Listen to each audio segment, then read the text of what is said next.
நல்லாறு மீட்கப்பட வேண்டியது வெறும் ஆறல்ல, ஒரு பண்பாடு. நல்லாறு இதன் பேரிலேயே இதன் சிறப்பு அடங்கியுள்ளது. நலன் தரும் ஆறு என்பதே மருவி நல்லாறு என்றானது. கொங்கு நாடு நன்னீர் நாடாக இருந்தபோது நொய்யல் மற்றும் நல்லாறு ஆகிய நதிக்கரைகளில் பல நாகரிகங்கள் செழித்து வளர்ந்தன. குறிப்பாக அவிநாசி லிங்கேஸ்வரர் கோவில் மற்றும் அதன் சுற்றுவட்டார பகுதிகளின் நிலத்தடி நீர் மட்டத்தை பாதுகாப்பதில் நல்லாற்றுக்கு மிகப்பெரிய பங்கு உண்டு. அன்னூர் பகுதியில் தொடங்கி சுமார் 50 கிலோமீட்டர் தூரம் பயணித்து திருப்பூரின் நஞ்சராயன் குளத்தை பறவைகள் சரணாலயம் வந்தடைந்து பின் நொய்யலில் சங்கமிக்கிறது. ஒரு காலத்தில் 150 முதல் 250 அடி வரை பிரம்மாண்டமாக அகன்று ஓடிய இந்த ஆறு இன்று ஆக்கிரமிப்புகளால் பல இடங்களில் குறுகி ஒரு சாக்கடை கால்வாய் போல மாற்றப்பட்டுள்ளது. கொங்கு நாட்டின் 7 சிவத்தலங்களில் ஒன்றான அவிநாசி லிங்கேஸ்வரர் கோவில் இந்த நதிக்கரையில்தான் அமைந்துள்ளது. வரலாற்றின்படி நல்லாற்றில் வெள்ளம் வரும் காலங்களில் ஆற்றின் தண்ணீர் நேரடியாக கருவறைக்குள் புகுந்து இறைவனுக்கு அபிஷேகம் செய்யும் நிகழ்வுகள் நடந்துள்ளன.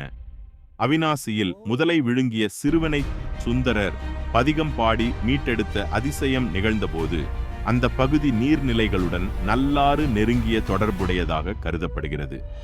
திருமுருகன் பூண்டி கோவிலில் மொத்தம் 3 முக்கியமான தீர்த்தங்கள் உள்ளன.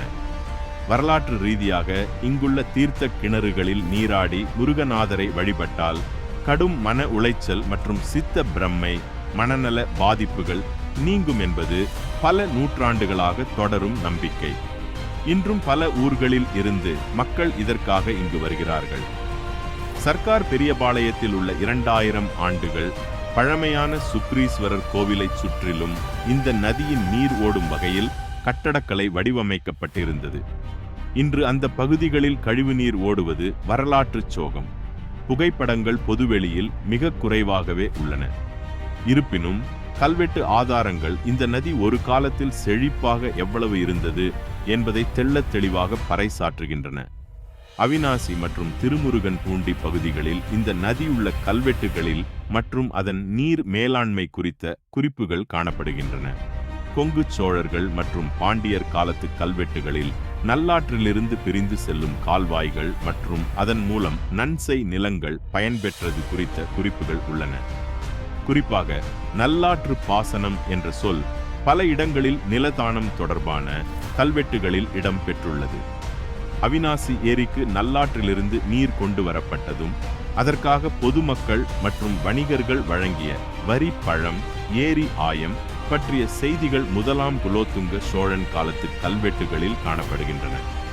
திருமுருகன் பூண்டி கல்வெட்டுச் சான்றுகள் கோவில் கல்வெட்டுகளில் திருமுருகன் பூண்டி கோவிலை சுற்றியுள்ள நிலங்களின் எல்லைகளை குறிப்பிடும் போது நல்லாறு ஒரு இயற்கை எல்லையாக குறிக்கப்பட்டுள்ளது.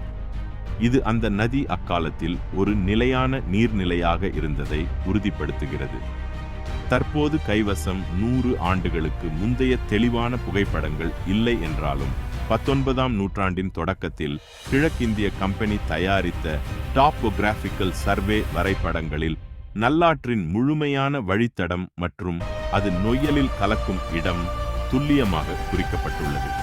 சென்னை ஆவணக் காப்பகத்தில் உள்ள பழைய பாசன திட்ட கோப்புகளில் நல்லாற்றின் குறுக்கே இருந்த பழைய தடுப்பணைகளின் வரைபடங்கள் இருக்க வாய்ப்புள்ளது. நல்லாறு எப்படி இந்த நிலைக்கு தள்ளப்பட்டது? திருப்பூருக்குள் நுழையும் போது என்ன நடக்கிறது? நஞ்சராயன் குளத்திற்கும் நல்லாற்றிற்கும் என்ன தொடர்பு?